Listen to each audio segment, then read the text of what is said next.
Well, hello, everyone.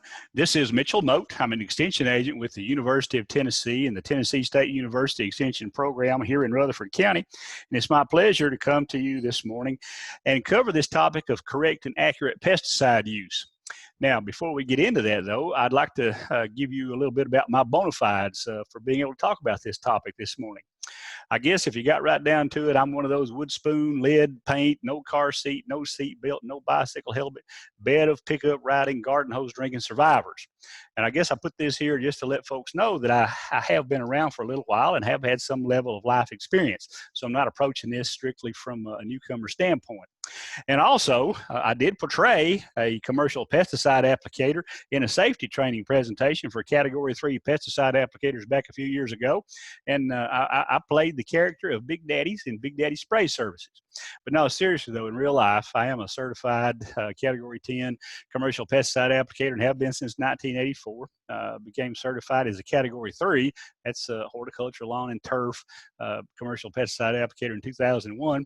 I also received my horticulture, lawn, and turf applicator's license in 2001, and I've been certified as a Category 15 worker protection standards trainer since 2007.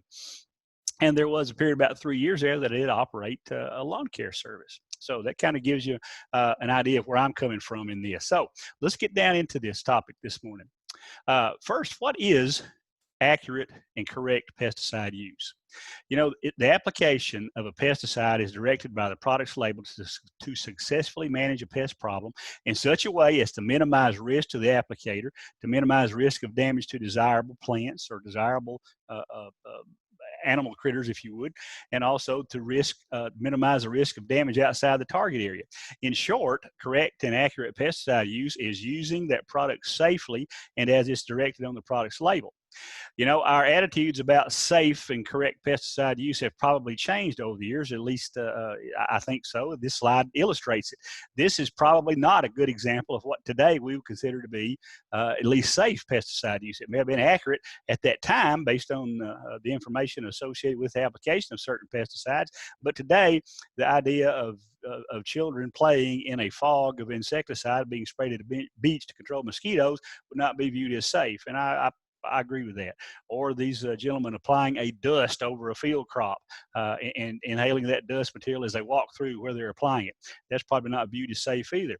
And even the use of some pesticides, probably in this case an insecticide, to help control things like lice and so on, servicemen and those individuals congregate in large numbers. I think the attitudes about that have changed over the years. So we're talking about using pesticides safely and accurately and correctly, but what is a pesticide? Well, a pesticide is a substance that's used in an effort to control a pest. Well, it makes sense, right? A pesticide controls a pest. But what are the different pests out there? That pesticide could be, a material to control an insect pest, such as this wax scale that you see pictured here. Or it could be an insecticide to control this rose slug that you see on this rose, it's sawfly larva. It could be a fungicide to control powdery mildew, a fungal disease that you see present on this shot of a Manhattan euonymus. It could be a fungicide to control black spot on roses, or it could be an antibiotic to control a bacterial disease such as fire blight. You see pictured here on this apple. It could be a miticide to control a spider mite that you see pictured here, or these aerified mites that you see pictured in this example. It could be a rodenticide to control a rodent pest like the critter that you see in this example.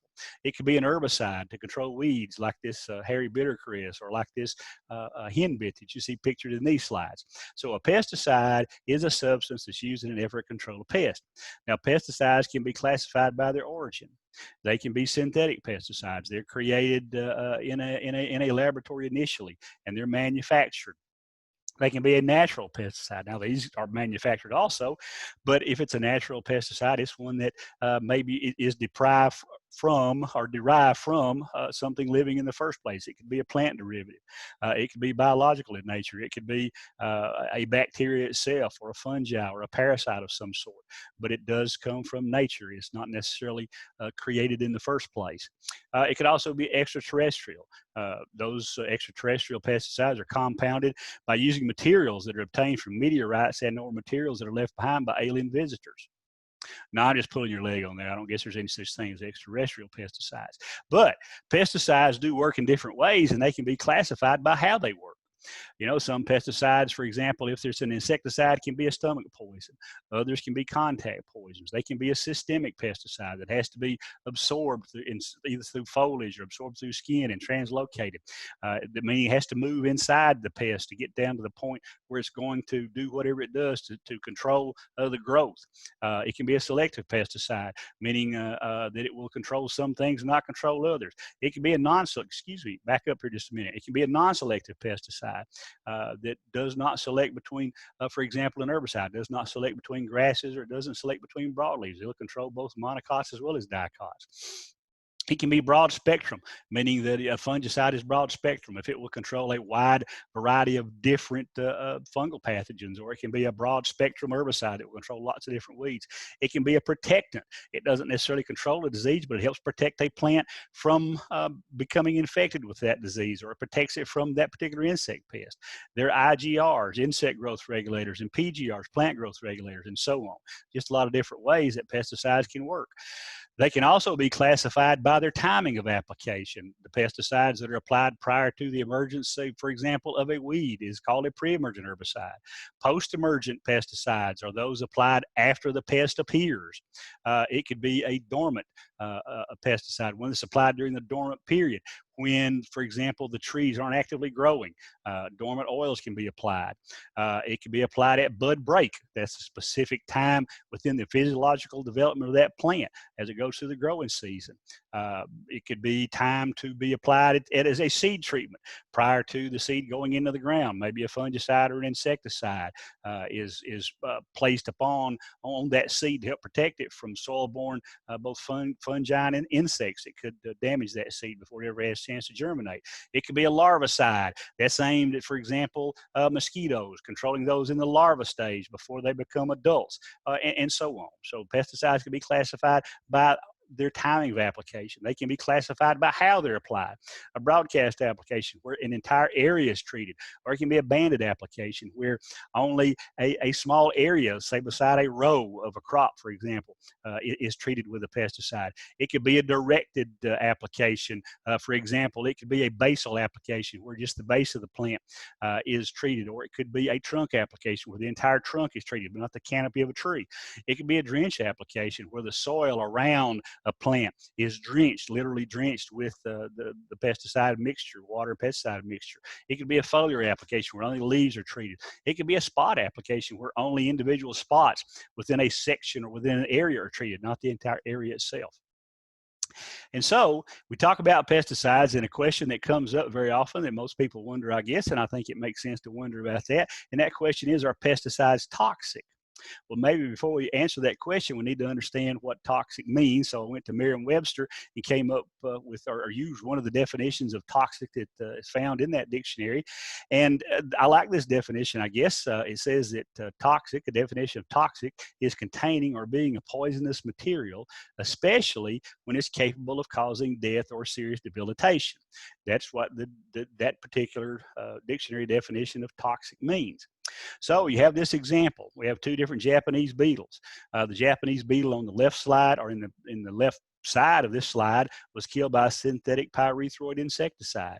The Japanese beetle on the right side of the slide was killed by an organic soap, oil, and water mixture. So you ask the beetle, which one is toxic? Well, they both are toxic, are they not? So the question, are pesticides toxic?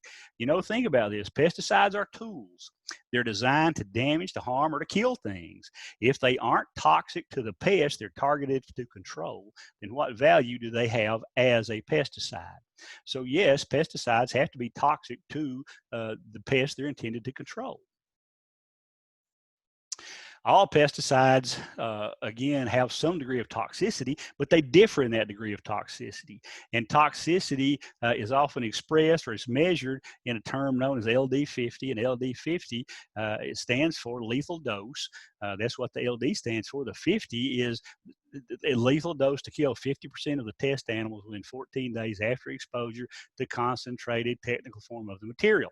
So the lower an LD50 rating is on a pesticide, the higher or the greater is the toxicity level of that particular pesticide. But all pesticides have signal words printed very plainly on their label. By law, they have to be printed in capital letters very plainly on the front of the label that indicates their level of toxicity. And those different signal words are listed here on this slide. And we'll start with the lowest level of toxicity up to the highest level. Caution. A pesticide that carries the caution label is slightly toxic if it's eaten, if it's absorbed through the skin, if it's inhaled, or if it comes into contact with the eyes. And because it does have slight toxicity, it may cause some slight skin or eye irritation that is reversible, but that's the lowest form of toxicity. Caution. Moving up to the next level is the warning emblem or the warning word.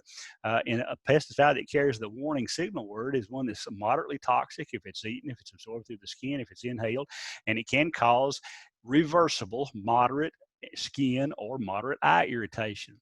Then moving up to the next level is danger. A pesticide that carries the danger signal word is a pesticide that's highly toxic by at least one of the different routes of exposure. Now, a pesticide that carries the danger signal word might be a corrosive pesticide that can cause irreversible skin damage or irreversible eye damage. And then finally, the most absolute poison level out there is the one that carries the danger/poison signal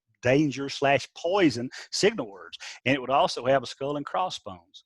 These pesticides that carry that danger poison with a skull and crossbones emblem are highly toxic or fatal if they're eaten.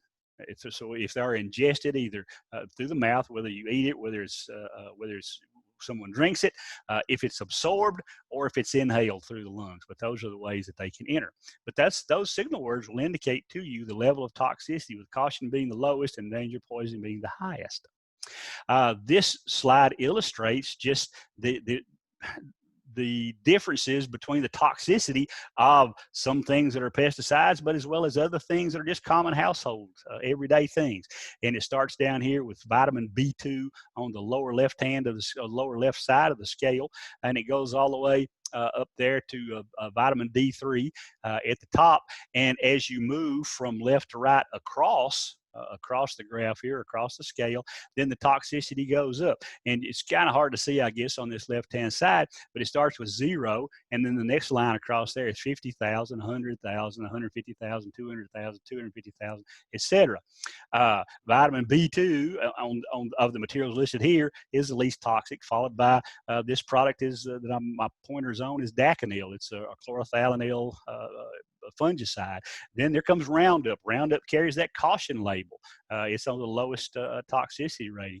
But we continue to move across there, and you can see apple cider vinegar. It rates up there as more toxic even than glyphosate or Roundup is. Table salt, sodium chloride, lime sulfur, Advil, okay, aspirin, caffeine.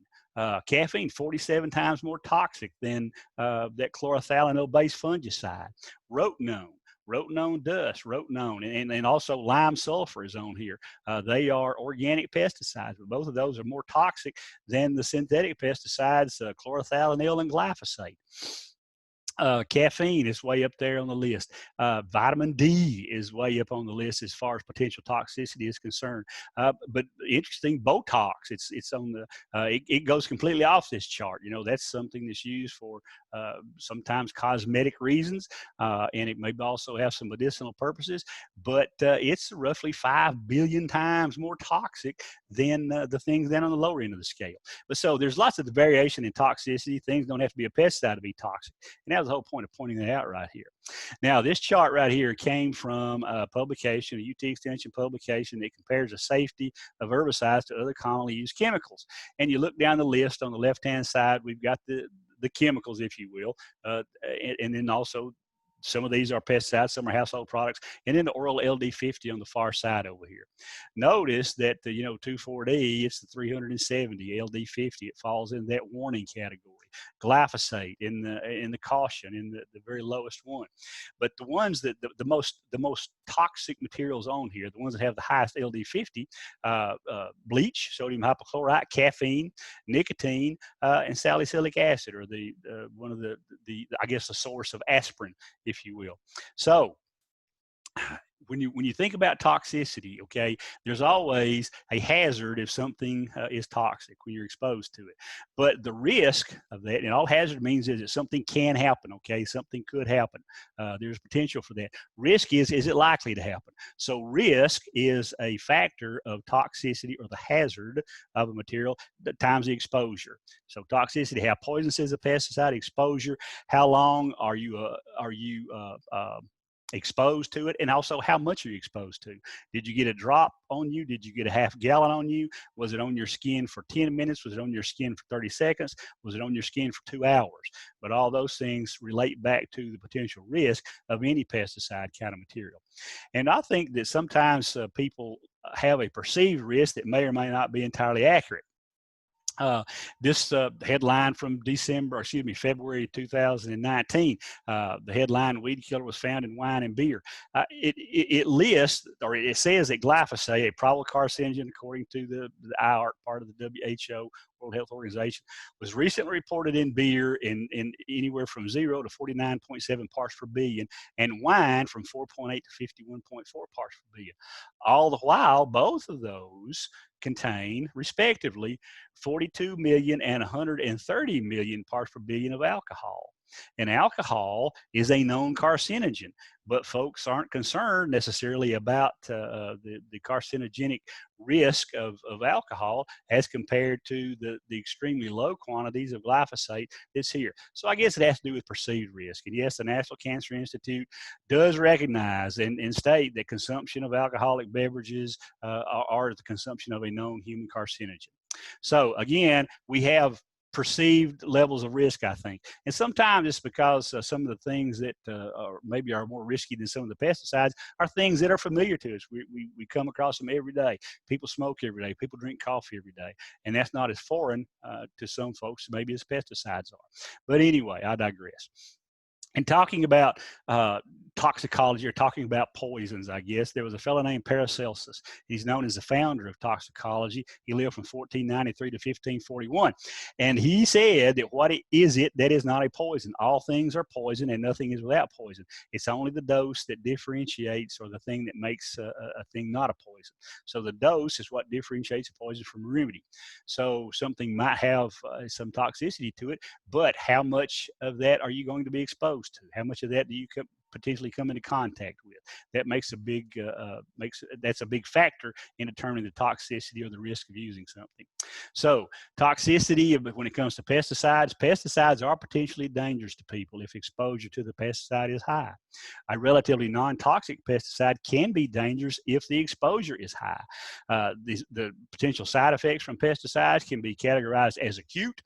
That's what occurs from a single exposure to a pesticide product. It could be a delayed or a chronic exposure, or the results of delayed or chronic exposure, meaning that symptoms don't appear until an individual has been exposed to small quantities of a pesticide over a long period of time, or some period of time. Or it could be an allergic response to it, or allergic effect of a pesticide.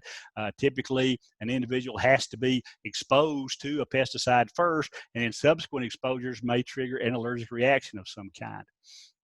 Effects of pesticide, the acute effects, it's the systemic damage of one-time or short-time exposure to a large amount of the pesticide, and that response to that illness or injury typically occurs within 24 hours of exposure. A chronic effect, the harmful effect produced by long-term exposure to the pesticide, it may take years for such an effect to appear. And then allergic effects, they can be a variety of different reactions. Again, first, an exposure will sensitize the human's body to the pesticide itself, and then subsequent exposures will cause the allergic reaction to it. Okay. So what does using a pesticide safely mean? It means that you avoid off-target movement and collateral damage. Okay, so the pesticide stays where you put it, and you don't damage things you did not intend to damage. It also means that you use recommended protective equipment, you follow reentry guidelines, you store the pesticide in a recommended manner, you follow disposal guidelines, and you follow equipment washing guidelines. And this is not a good sign of safe pesticide use, because what is this? This is a tomato. It's a tomato that shows classic symptoms of herbicide damage. This is an example of non-targeted damage. Damage occurred to a non-targeted species. It's nobody's intention to go out and apply a weed killer to the lawn and damage the damaged tomatoes. So that's not a good sign of safe pesticide use. Also, causing damage to ornamental plants like this twisted, misshapen growth you see on this crepe myrtle shrub due to somebody misapplying an herbicide to control weeds around the bed where the plant was growing. They shouldn't have done it there. But so that was not safe pesticide use. Or when you kill desirable insects, like for example a bee kill like this, that's not a good sign of safe pesticide use whatsoever. Now, that's what using one safely means. Using one correctly means that you apply the correct amount of the material over or to the area. So it's applied at the correct rate. It's applied using material that is proper for that substance. Okay, you apply it using the correct application equipment. You apply the material to a species that's tolerant to that material. You apply the material to target a species that's susceptible to that material. A pesticide is no good if you apply it to a pest that is not susceptible to it. If it won't kill the weed, then there's no point of putting it out there. And you apply the material at the correct time to do the job it's supposed to do. Typically, correct usage yields pretty good results. Here's an example of a home lawn where the owner follows a weed control program, and the result is a relatively pure stand of pretty nice looking tall fescue turf grass. The product label is always your guide on any pesticide, and plus it's the law. The label tells you a lot of things, and you've got to read it. Is it good literature? No, it's not, and they can be difficult to read sometimes. They can be certainly boring to read. They're not exciting, but it's essential that if you're going to use a pesticide, you read it, you understand what the directions are, you understand how to use those. And if you don't understand it, don't guess, don't use it. Seek out assistance, somebody to help you. Every one of those products that are out there, they typically have a customer service line or a consumer service line on it where you can call the company and ask them. If it comes down to it, you can ask your extension agents. Very often we can maybe help you muddle through some uncertainties or some unclear areas on a pesticide label. But if you're unclear, ask somebody first. Don't just start guessing and maybe making a bad mistake out there. But the label tells you a lot of things. It tells you what the active ingredients are. It gives you precautionary statements. It talks about PPE or personal protective equipment to use. It talks about keeping the user safe. It talks about what to do if you're exposed to a pesticide, how to treat an individual as far as first aid is concerned. Here in this example of Trimec 1000 herbicide, we look down here, it carries the signal word warning. So it's in that medium toxicity range. You can see a list of the active ingredients up here. It has 3 different active ingredients. Down here, this green arrow points to the personal protective equipment that's required to be worn. Up here, it talks about treatment issue or a statement of treatment. It talks about first aid down here.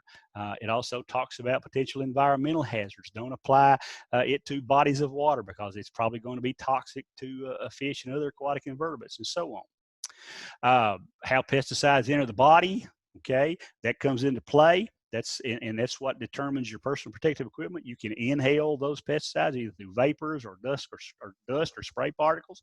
Dermal exposure, it's absorbed through the skin, or oral exposure. You drink it, or you pick it up. You have it on your fingers. You put something in your mouth. You eat a sandwich. You smoke a cigarette. Whatever the case may be, without washing your hands, and that pesticide is on the body. Those are ways it can enter. And that's important because, especially on the exterior of the body, there are various places on the body where it is more likely that a pesticide can be absorbed through the skin. You see this diagram of this human body right here. And these various areas are notated out there. They're graphed out. The lower the number, the less likely it is, or the lower the rate of absorption would be of a pesticide through the skin in that particular area. You look at the scalp. It's rated at 3.7, but the ear canal is 5.4.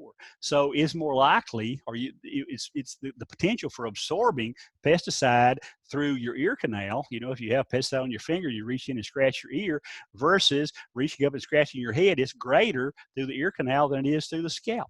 If you get it on your forearm, it's a 1 compared to the ball of your foot, which is 1.6, or compared to your abdomen, which is a 2.1, or compared to the genital area, which is 11.8. And those are reasons that those pesticide labels have those directions on there about using personal protective equipment, about washing your hands when you go to the restroom, before you use the restroom, by washing your hands before you eat, etc., things like that. Personal protective equipment. There's a statement on every label that tells the user what they should wear in terms of clothing and other protective equipment to make them safe as they utilize the material, as they apply that pesticide. If they don't do that, they are taking a risk.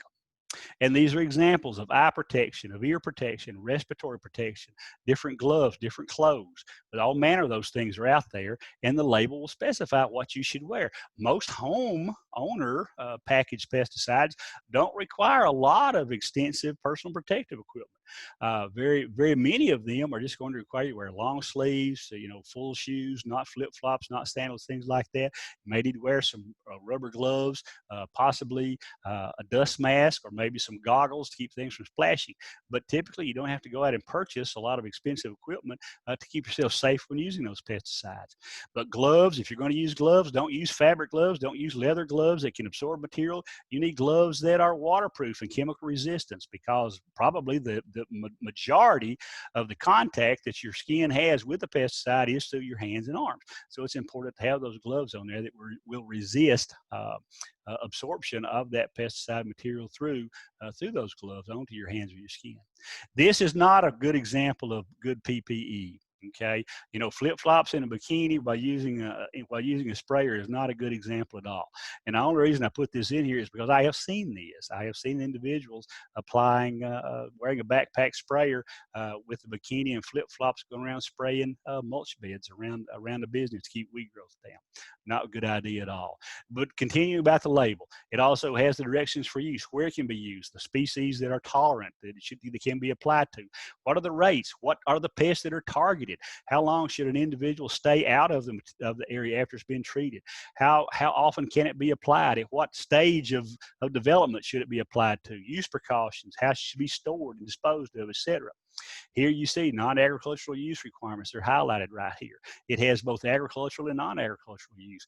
For the bulk of us in home lawns and home landscapes, you're looking at the non-agricultural use requirements, because agricultural use and non-agricultural use requirements very often will differ on the same product. Where to use it outlines specifically where this can be used. For example, this can be used, this Trimec herbicide can be used on ornamental turf grass sites such as residential or domestic sites, institutional sites, non-cropland sites. But it also has areas where you should not use it. For example, do not apply to any body of water such as lakes, streams, rivers, ponds, reservoirs, etc. Don't apply to wetlands. Application schedule. Apply this product to broadleaf weeds that are young and actively growing for the best results. Lots of information on here. This chart up here, how much should you use? It gives the use rate for the different species of turf grass and how much can be applied to those species, both warm season and cool season grasses. What about if you're only going to treat spots in the lawn, not the entire lawn? Then it has directions for mixing up the material to use for spot treatments. It also has the maximum amount that can be used over the course of a year's time, has a listing of the different weeds that can be expected to be controlled by using this pesticide. We talk about ornamental products, but there are also pesticides used on vegetable products that people are going to consume. It's very important that you pay attention to those if you have a vegetable garden and you're applying a pesticide in the garden to control disease or control insects, so that you reduce the potential for having a residue of that pesticide on that crop. That's the reason those pre-harvest intervals or post-harvest intervals are included on there. It tells you to wait X number of days, or don't wait any time, depending on the product that you're using, after it's applied before you harvest it. But they're there for a reason. They're there to protect you, so you want to follow those. This whole idea of application timing. This is an example of a weed control product for crabgrass. You can see it labeled here, crabgrass in the spring of the year.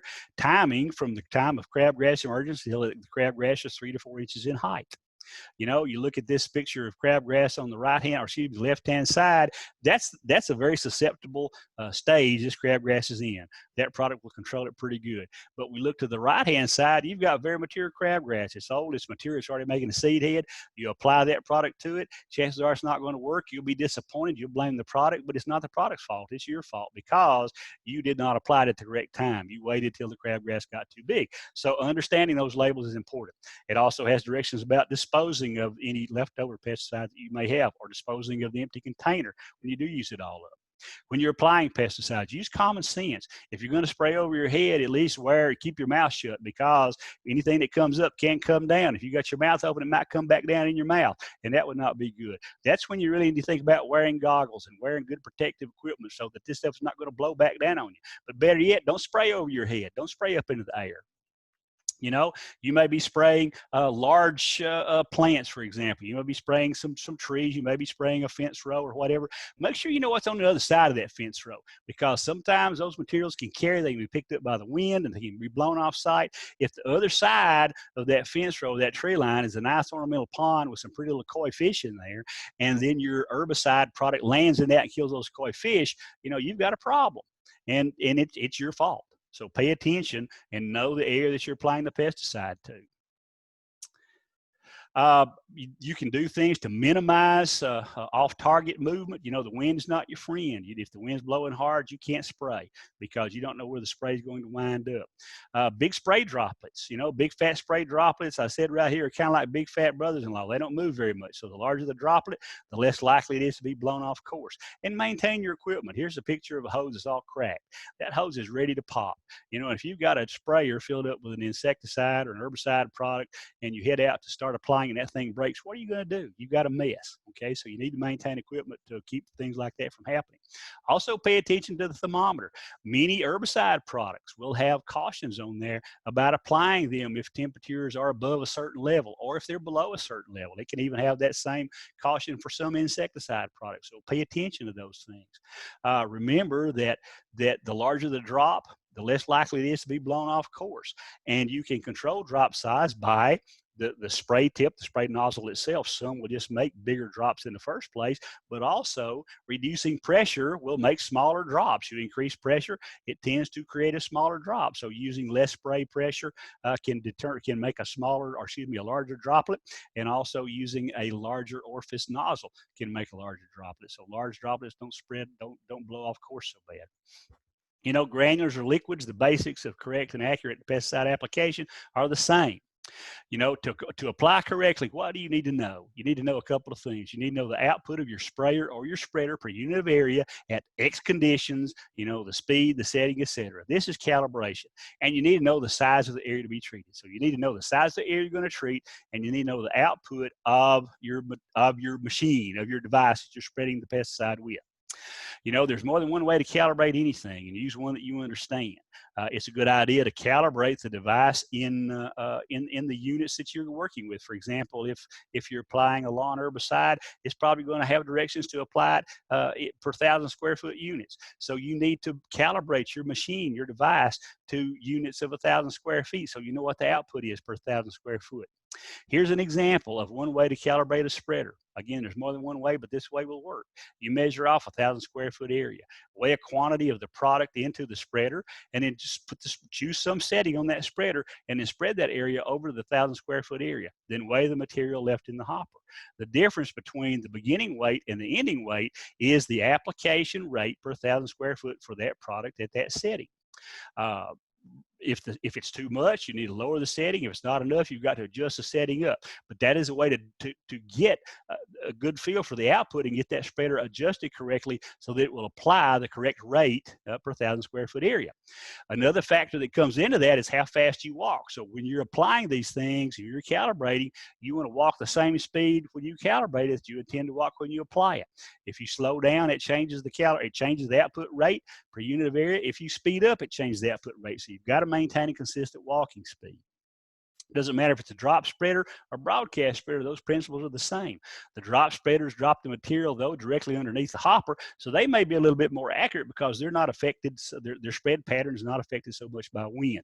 But it is easy to make skips with these because you've got to overlap the path a little bit each time. Otherwise, you'll have untreated areas. You have skips there. Whereas with a broadcast spreader, it throws material out in an arc to the fronts and the sides. It's got a wider application pattern. But if the wind is blowing pretty strong, that can influence your spread pattern. So you have to take that into account.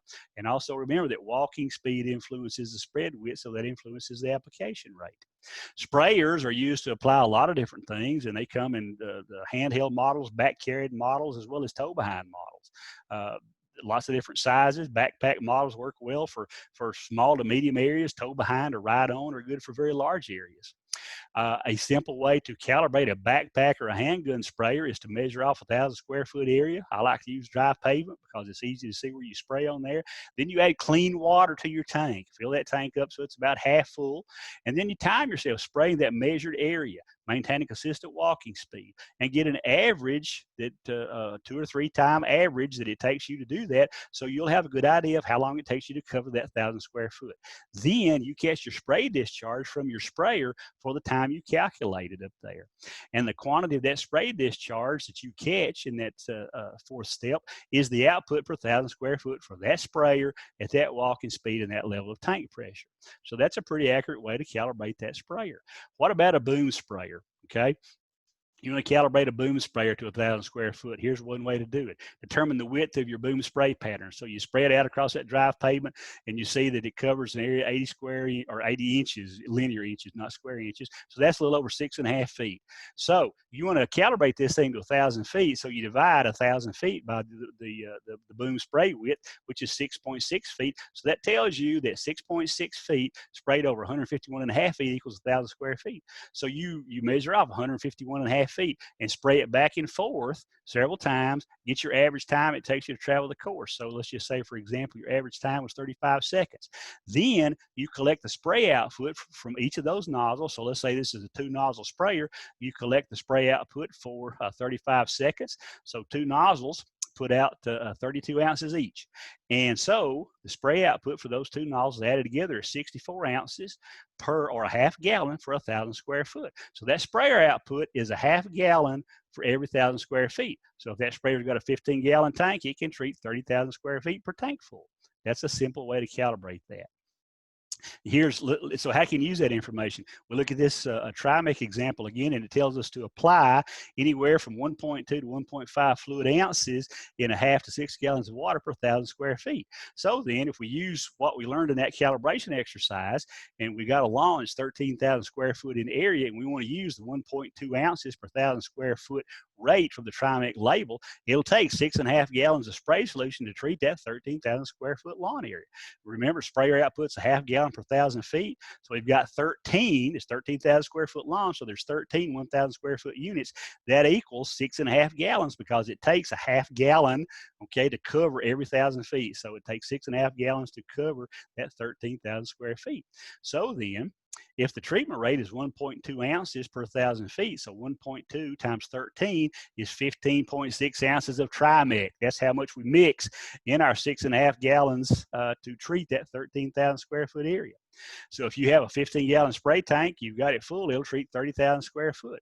To mix an entire tank with that Trimec Classic herbicide at the 1.2 ounce per 1,000 rate will take 36 ounces of Trimec Classic to do it. I realize I've talked really fast. This may be a little bit confusing to you, but go back and read over this again. I think if you do, it'll make a little bit of sense.